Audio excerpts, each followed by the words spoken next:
Students, हमारा topic चल रहा था मौलिक अधिकार। और मौलिक अधिकारों में लास्ट वीडियो में हमने पढ़ा था पहला अधिकार। ठीक है, आज पहला अधिकार था समानता का अधिकार। आज पढ़ रहे हैं स्वतंत्रता का अधिकार। और हमारे संविधान में स्वतंत्रता के अधिकार का वर्णन है अनुच्छेद 1922। टोटल 4 अनुच्छेदों में है और ये अधिकार बहुत ही इम्पोर्टेंट है। इसलिए आज हम इस 4 अनुच्छेदों में केवल अनुच्छेद 19 को पढ़ने वाले हैं। स्वतंत्रता का अधिकार है वो 4 अनुच्छेदों में है और हम पढ़ने वाले केवल अनुच्छेद 19। और अनुच्छेद 19 में बताया गया है भाषण और अभिव्यक्ति की स्वतंत्रता। भाषण और अभिव्यक्ति की स्वतंत्रता मतलब है कि कोई भी भारतीय नागरिक वो चाहे किसी मंच हो, चाहे किसी सभा हो, चाहे कोई व्यक्तिगत रूप से हो, अपने विचारों की अभिव्यक्ति है स्वतंत्र रूप से कर सकता है। अपने विचार है वो स्वतंत्र रूप से प्रेषित कर सकता है। ठीक है, जैसे हमारी मीडिया है, चाहे प्रेस मीडिया हो, चाहे आजकल इलेक्ट्रॉनिक मीडिया हो, दोनों मीडिया ही क्या है, वो भी उनको स्वतंत्रता है, वो किसी मुद्दे पर अपने विचार प्रेषित कर सकती है। उदाहरण के तौर पर इस स्वतंत्रता के अधिकार के अंतर्गत ही आपको पता है मुंबई के पालघर में अभी ताजा ही 2 साधुओं की हत्या हुई है। और इस स्वतंत्रता के अधिकार के अंतर्गत ही आज भारत टीवी के संपादक अर्नब गोस्वामी ने सोनिया गांधी से सीधा सवाल किया कि महाराष्ट्र में शिवसेना के साथ आपकी सरकार गठबंधन में है और महाराष्ट्र में ही पालघर में साधुओं की हत्या हुई, तो आप मौन क्यों हैं? सरकार क्या कार्यवाही कर रही है? पब्लिक को जवाब दीजिए। और ये मुद्दा इस अधिकार के अंतर्गत ही अर्नब गोस्वामी ने उठाया था। तो हमें अभिभाषण करने की, अभिव्यक्ति व्यक्त करने की स्वतंत्रता है। 44वां संविधान संशोधन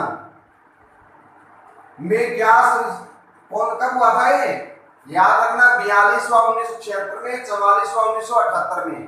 तो 1978 में 44वां संविधान संशोधन लाया गया और हमारा अनुच्छेद है 361, उसमें ए जोड़ा गया। और क्या जोड़ा गया? जिसके द्वारा समाचार पत्रों को संसद और विधानसभाओं की कार्यवाही प्रकाशित करने का अधिकार दिया गया। यानी 44वें संविधान संशोधन से पहले संसद के अंदर क्या कार्यवाही हो रही है, विधानसभा में क्या कार्यवाही हो रही है, उस कार्यवाही को प्रकाशित करने का अधिकार मीडिया को नहीं था। लेकिन 44वां संविधान संशोधन में समाचार पत्रों को यह अधिकार दे दिया गया। और आज देख रहे हो इसी अधिकार के अंतर्गत लोकसभा, राज्यसभा और विधानसभा की ऑनलाइन टीवी पर प्रसारण होता है, देखते हैं हम। अनुच्छेद 19(1) यानी 19 में एक अनुच्छेद और जोड़ा गया के अनुसार राज्य द्वारा भारत की एकता और अखंडता, राज्य की सुरक्षा, विदेशी राज्य द्वारा मैत्रिक संबंध या अपराध विपन पर प्रतिबंध लगाया जा सकता है। देखो, हमें भाषण और अभिव्यक्ति की स्वतंत्रता का अधिकार जरूर मिला है, लेकिन यहाँ अनुच्छेद 19(1) में क्या जोड़ा गया? राज्य के द्वारा। और मैंने पहले बताया हुआ है राज्य का अर्थ होता है यहाँ से सरकार से। तो सरकार को अगर ये लगता है कि ये भाषण की अभिव्यक्ति देश की एकता और अखंडता को खत्म करने वाली है, तो वहां अभिव्यक्ति पर रोक लगाई जा सकती है। जैसे अभी सन 2019 में मामला उठा था JNU यानी जवाहरलाल नेहरू यूनिवर्सिटी में कुछ छात्रों ने नारे लगाए थे, भारत तेरे टुकड़े होंगे इंशाअल्लाह इंशाअल्लाह, हमें चाहिए आजादी। कैसी आजादी? यानी वो ये चाहते थे कि हमें जो भी करे उस सब के लिए स्वतंत्रता कर दिया जाए।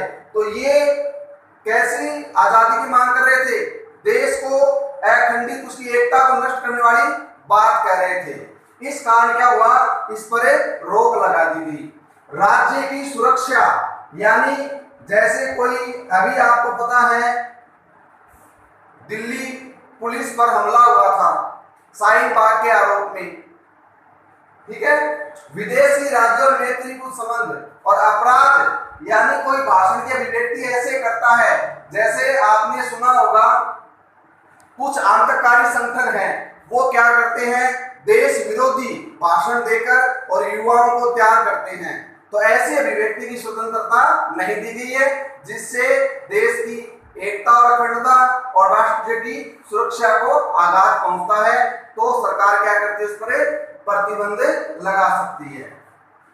राष्ट्रीय प्रतिभाओं के अपमानजनक शब्दों का प्रयोग नहीं, यानी अपने भाषण की अभिव्यक्ति की स्वतंत्रता का आप उपयोग कर रहे हैं, तो हमारी राष्ट्रीय प्रतिभा जैसे महात्मा गांधी, हमारे राष्ट्रीय प्रतीक जैसे सरदार वल्लभ भाई पटेल, यानी कोई हमारे राष्ट्रपति, पूर्व राष्ट्रपति, इनके खिलाफ आप अपशब्दों का प्रयोग नहीं कर सकते।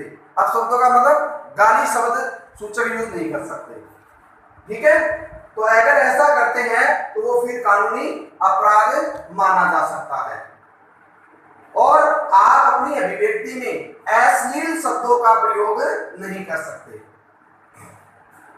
ठीक है। आप अपनी अभिव्यक्ति है वो मौखिक भी कर सकते हैं, सांकेतिक भी कर सकते हैं, और चित्र में प्रदर्शन द्वारा, वीडियो रिकॉर्डिंग द्वारा भी कर सकते हैं, लेकिन उसमें अपशब्द और अश्लीलता का उल्लेख नहीं होना चाहिए।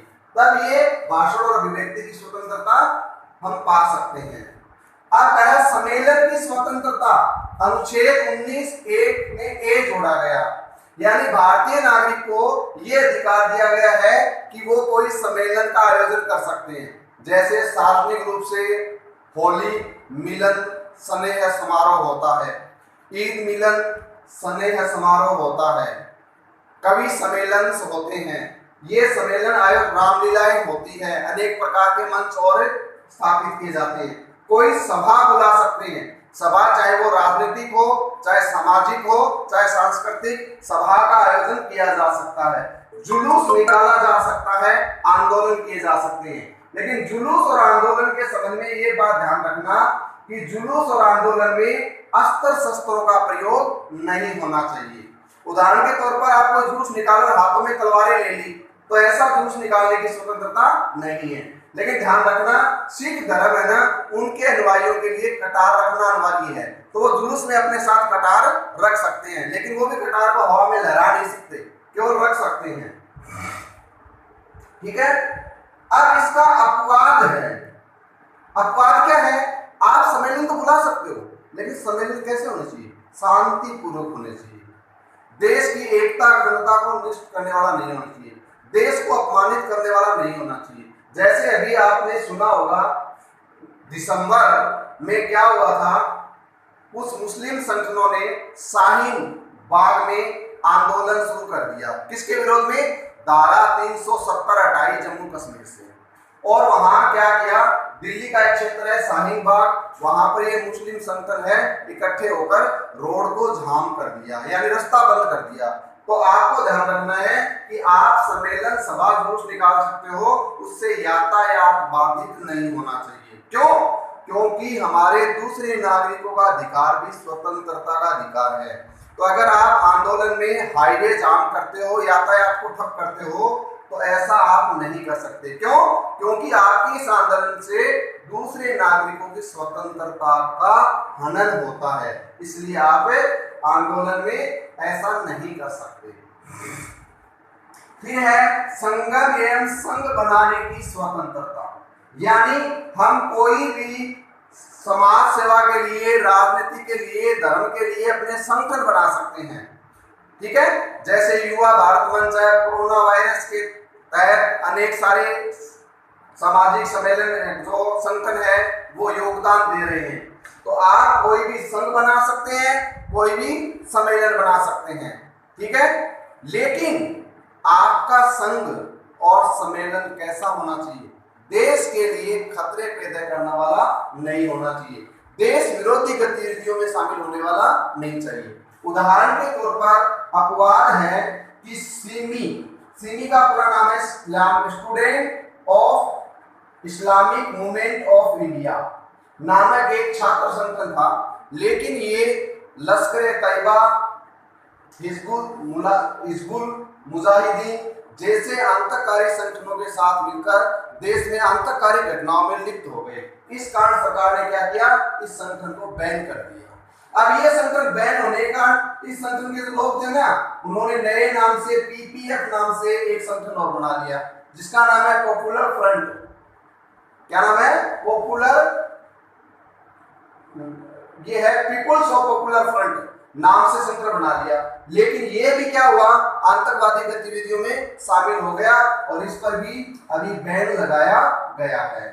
तो आप कोई संगठन बना रहे हैं, कोई संघ बना रहे हैं, कोई संगम बना रहे हैं, तो वह ऐसा नहीं होना चाहिए कि देश की स्वतंत्रता, देश की एकता और अखंडता के लिए खतरा पैदा करता है, तो सरकार उस संगठन को फिर बैन कर सकती है। ठीक है।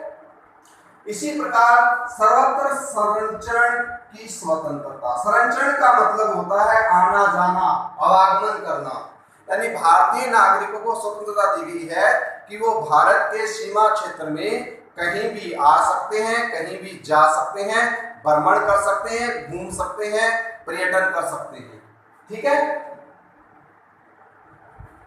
तो ये संचरण की स्वतंत्रता हमें दी गई है। लेकिन संचरण की स्वतंत्रता में ध्यान रखना कि आप जब वैधानिक नियमों के अनुकूल ही ऐसा कर सकते हैं। जब हमारे देश में कोई आपात स्थिति हो और वहां कह दे जी मुझे तो संचरण की स्वतंत्रता है, मैं तो घूमता रहूंगा। जैसे अभी कोरोना वायरस के तहत कई जगह कर्फ्यू लगे हैं, कई जगह धारा 144 लगी है और सरकार ने प्रतिबंधित कर रखा है कि 1 बजे के बाद कोई घर से बाहर नहीं निकलेगा। अब आप कहोगे जी मुझे तो संचरण की स्वतंत्रता है, मैं तो घूम के आऊंगा, मेरी मर्जी है, जैसे जाऊं वैसे आऊं। ऐसा आप नहीं कर सकते। क्यों? क्योंकि आपात स्थिति, अपवाद स्वरूप सरकार ने आपके अधिकार को क्या कर रखा है, रोक रखा है। निवास की स्वतंत्रता। निवास की स्वतंत्रता मतलब अगर आप भारतीय नागरिक है तो भारत के 28 राज्य, 9 केंद्र शासित प्रदेश, जहां कहीं भी जाकर रह सकते हैं, अपना निवास बना सकते हैं, वहां की उस क्षेत्र के लिए आप अपना निवास बनाकर खुद वहां की नागरिकता भारतीय सभी की है, वो ले सकते हैं। लेकिन ध्यान रखना, जम्मू कश्मीर में अपवाद है धारा 370। जम्मू कश्मीर में जम्मू कश्मीर के निवासियों, मूल निवासियों के अलावा बाहर का कोई व्यक्ति आकर स्थायी रूप से निवास नहीं कर सकता। क्यों? क्योंकि यहाँ दूसरे व्यक्ति के नाम से जमीन खरीदी नहीं जा सकती। लेकिन अब तो ये धारा 317 भी हट गई है, तो आप यहाँ भी आकर रह सकते हैं। तो निवास की स्वतंत्रता आपको अधिकार देती है, स्वतंत्रता के अधिकार के अंतर्गत। ठीक है। व्यापार, व्यवसाय एवं रोजगार की स्वतंत्रता, यानी आप कोई भी व्यापार कर सकते हैं। व्यापार का मतलब चाहे आप खेती करें, चाहे नौकरी करें, चाहे मजदूरी करें, कुछ करें, आप व्यवसाय कर सकते हैं। रोजगार का मतलब चाहे सरकारी नौकरी हो, चाहे प्राइवेट में कहीं भी जॉब आप पा सकते हो। ये स्वतंत्रता हमें दी गई है। ये नहीं है कि भी आप राजस्थान के रहने वाले हैं इसलिए दिल्ली में आप नौकरी नहीं कर सकते, ऐसा नहीं है। भारत के किसी भी राज्य, किसी भी केंद्र शासित प्रदेश में जाकर आप अपना व्यवसाय कर सकते हैं। लेकिन ध्यान रखना, व्यवसाय में ये बात ध्यान रखनी है कि व्यवसाय ऐसा होना चाहिए जो लोक हित के विरुद्ध नहीं हो। जैसे तो आप ड्रग्स का व्यवसाय शुरू कर दो, ऐसा तो नहीं कर सकते हम। आप विस्फोटक पदार्थों के कारखाने लगा लो, वो आप नहीं कर सकते क्योंकि सरकार ने उसके लिए अनुमति नहीं दी है। आप खतरनाक दवाएं हैं उनका उपयोग नहीं कर सकते, नहीं कर सकते। ठीक है। और एक ध्यान रखना, कुछ अति आवश्यक पदार्थ है जैसे अनाज है, सब्जियां हैं, दूध है, उसके उत्पादन और वितरण पर सरकार उचित नियंत्रण लगा सकती है। और आप अपने बिजनेस में काला बाजारी, धोखाधड़ी, मुनाफाखोरी, जमाखोरी ये कभी भी नहीं कर सकते। क्यों? क्योंकि ये करना दूसरे नागरिकों की स्वतंत्रता को छीनना है। इसलिए हमारे अधिकार की प्राप्ति के लिए हम दूसरे की स्वतंत्रता को नहीं छीन सकते। उचित नियंत्रण, अब ये कह रहा है अति आवश्यक पदार्थों के उत्पादन एवं वितरण पर उचित नियंत्रण लगाकर किसी व्यवसाय के लिए आवश्यक तकनीकी योग्यता। अब ये कह रहा है कुछ व्यवसाय ऐसे हैं जिसके लिए सरकार ने कुछ योग्यताएं निर्धारित की है। जब तक आपके पास वो योग्यता नहीं होगी आप वो व्यवसाय नहीं कर सकते। फॉर एग्जाम्पल डॉक्टरी, तो डॉक्टरी के लिए पहले आपको मेडिकल की पढ़ाई करनी होगी, फिर डॉक्टर की ट्रेनिंग लेनी होगी, फिर आप डॉक्टर बनेंगे, तब जाकर डॉक्टर बन सकते हो। आपने 10वीं पास की नहीं और कहता है मैं तो अभी डॉक्टर हूँ, ऑपरेशन करना शुरू कर दूंगा, ऐसा आप नहीं कर सकते। क्यों? क्योंकि इसके लिए तकनीकी योग्यताओं का होना आवश्यक है। वकील है तो आपने वकालत की पढ़ाई की है, आपने उसमें प्रोफेशन यानी पैसे के रूप में प्राप्त किया है, तो ही आप वकील का काम कर सकते हैं, अन्यथा नहीं कर सकते। ठीक है, तो कुछ ये तकनीकी योग्यताएं हैं, ये आप धारण कर अपने इस पैसे से संबंधित व्यवसाय को कर सकते हैं। इसी प्रकार चार्टेड अकाउंटेंट है, इंजीनियर है और बहुत सारे पद हैं जिनके लिए योग्यताओं का निर्धारण किया गया है। तो आज का हमारा टॉपिक था स्वतंत्रता का अधिकार 1922 अनुच्छेद 19 से लेकर 22 तक। लेकिन हमने आज कौन सा पढ़ा है? केवल अनुच्छेद 19 पढ़ा है, 20, 21, 22 आगे आने वाले वीडियो में पढ़ेंगे। ठीक है, आप ये अपनी फेयर नोटबुक में नोट कर लेना और वीडियो को लाइक और सब्सक्राइब जरूर कर देना। Thank you.